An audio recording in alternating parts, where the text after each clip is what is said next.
10월 16일 하늘에서 내리는 일용할 양식 하나님의 말씀은 레위기 11장 1절에서 8절까지 말씀입니다.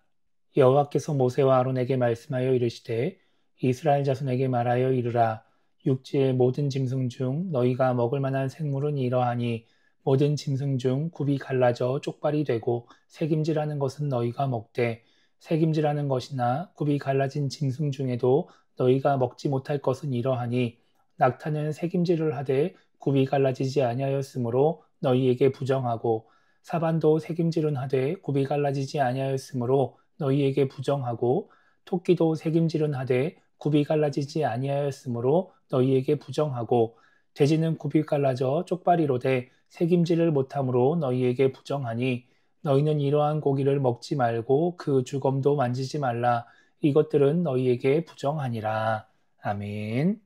오늘 우리가 읽은 말씀은 먹어도 되는 동물과 먹으면 안 되는 동물에 대해서 기록하고 있습니다.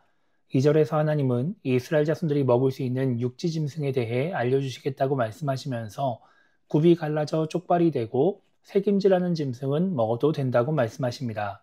그런데 굽이 갈라져도 새김질을 하지 않거나 새김질을 해도 굽이 갈라지지 않은 동물, 둘 중에 하나만 해당되는 동물은 먹지 말라고 말씀하시죠. 그리고 이런 동물들은 부정하기 때문에 고기도 먹지 말고 죽은 사체도 만지지 말라고 말씀하십니다. 9절부터는 물에 있는 것 중에서 먹을 수 있는 것들을 말씀하십니다. 물에 있는 것 중에서 먹을 수 있는 것은 지느러미와 비늘이 있는 것입니다. 하나님은 그러면서 지느러미와 비늘이 없는 것은 너희에게 가증한 것이다 이렇게 말씀하십니다. 그래서 그런 것들은 먹지도 말고 사체를 가증히 여기라고 말씀하시면서 그것들을 혐오하라고까지 말씀하십니다. 그리고 13절부터는 새 중에서 가증히 여겨야 할 것들에 대해서 자세하게 말씀하시고 20절부터는 날개가 있고 네 발로 기어다니는 곤충은 혐오하라고 말씀하십니다. 다만 날개가 있고 네 발로 기어다니는 곤충 중에서 뛰는 다리가 있는 곤충은 먹어도 된다고 말씀하시죠. 그래서 메뚜기나 배짱이, 귀뚜라미와 팥중이 종류는 먹어도 된다 이렇게 말씀을 하십니다. 오늘 말씀을 통해 우리가 생각해 봐야 하는 것은 이렇게 정하신 하나님의 의도입니다. 하나님은 레위기 11장 1절부터 23절까지 말씀해서 먹어도 되는 것들과 먹으면 안 되는 것들을 구분하십니다. 전반적인 기준을 제시하시기도 하시고 세세하게 종류를 말씀하시기도 하시죠. 또 먹으면 안 되는 것을 부정하다고 말씀하시기도 하고 가증히 여겨라, 혐오하라 이렇게 말씀하시기도 합니다. 그런데 이렇게 말씀하시면서도 하나님은 이렇게 구분하시는 기준을 명확하게 말씀하지 않으십니다. 그래서 성경학자들이나 여러 목회자들이 이 말씀들을 연구하면서 여러 가지 해석들을 내놓고 있습니다. 그러나 하나님이 말씀하신 것은 별로 없습니다. 하나님은 이 세상을 창조하실 때 부정한 것들을 창조하지 않으셨습니다. 창세기 1장을 보면 하나님은 이 땅의 짐승, 가축, 땅에 기는 것, 물의 생물, 그리고 새들을 창조하시면서 항상 보시기에 좋았다고 말씀하셨습니다. 그것들을 창조하시고 흡족해 하신 것입니다. 그렇기 때문에 오늘 말씀에서 하나님의 특정 동물과 곤충들을 부정하다고 말씀하셨다고 해서 하나님이 그렇게 여기시는 것은 아닙니다. 다만 이스라엘 백성들이 그렇게 여겨야 한다는 것입니다. 그래서 먹지 말고 사체를 만지지 않아야 한다라고 말씀하시는 것입니다. 이유를 몰라도 구분하는 기준을 몰라도 하나님의 말씀이기 때문에 순종하기를 원하고 계신 것입니다.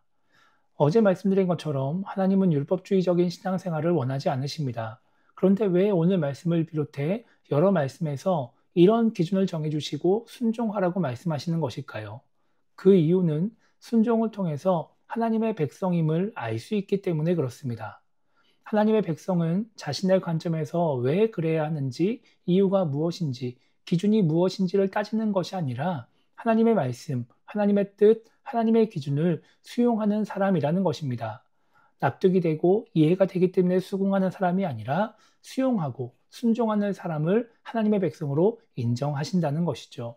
하나님을 믿고 신뢰하기 때문에 하나님의 주권을 인정하기 때문에 하나님의 뜻을 따라야 하는 하나님의 백성이기 때문에 하나님의 기준을 따라 살아가는 사람이 하나님의 백성이라고 말씀하시는 것입니다.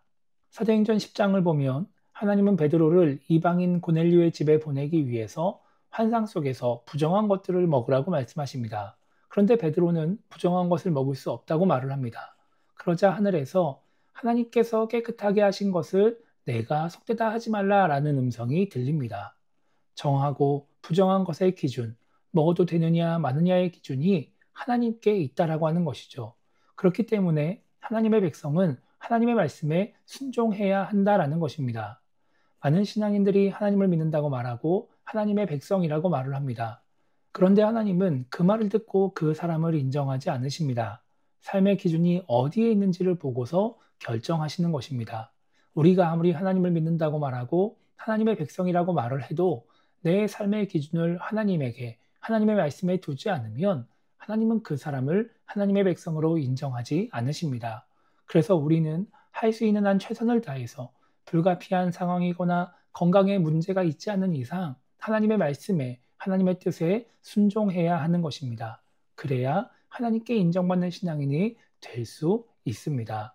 그래서 오늘 하루를 시작하며 우리가 이렇게 기도했으면 좋겠습니다. 내 생각으로 납득을 하고 수긍하려는 신앙인이 아니라 하나님의 뜻을 수용하는 신앙인이 될 수 있게 달라고 기도했으면 좋겠고요. 그래서 주어진 상황 속에서 최선을 다해 하나님의 말씀에 순종하는 신앙인이 될 수 있게 달라고 기도하며 오늘 하루를 시작했으면 좋겠습니다. 그렇게 순종함으로 말미암아 하나님의 백성이라고 하나님께 인정받는 우리 모두가 되기를 주님의 이름으로 축복합니다.